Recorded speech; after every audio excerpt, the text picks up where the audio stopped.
এবং তাকে দিয়ে যে ওখান থেকে ফেরত আনা শুরু হবে এমনও কোনো তথ্য আমার কাছে নেই। আসাদুজ্জামান কামালের ব্যাপারে দুটো প্রশ্ন এখানে আছে।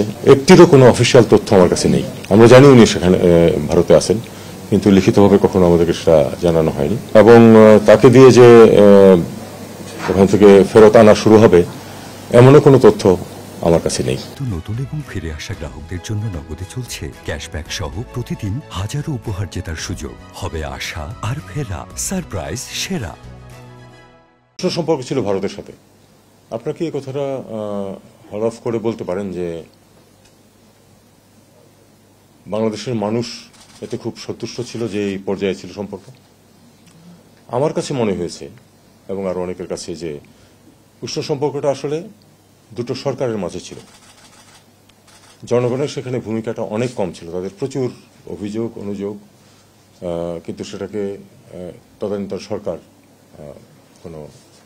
সেটাকে খুব বেশি বিবেচনায় নেয়নি।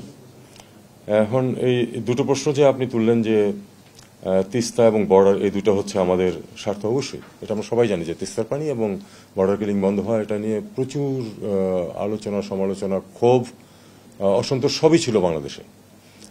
তো যে সরকার ছিল অত্যন্ত উষ্ণ সম্পর্ক ভারতের সাথে 15 বছর, তারা কি এই দুটোর একটিরও কোনো ধরনের কোনো সমাধান করতে পেরেছে? পারেনি।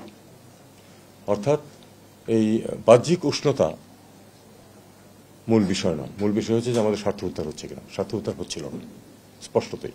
কাজে আমি সেটাকে ভারতের সাথে উষ্ণ সম্পর্ক ছিল এটা আমি বলতে চাই না। ভারতের সাথে এক ধরনের সম্পর্ক ছিল, খুবই গভীর ছিল সরকারের।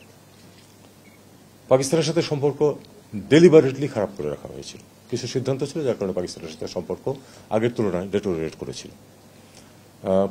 আমাদের ধরুন 2009-এর আগে পাকিস্তানের সাথে আমাদের যেসব বিষয় ছিল তার তো কোনো পরিবর্তন হয়নি পরবর্তী 15 বছরে। আমাদের দিক থেকে ওদের দিক থেকে কোনো পরিবর্তন হয়নি।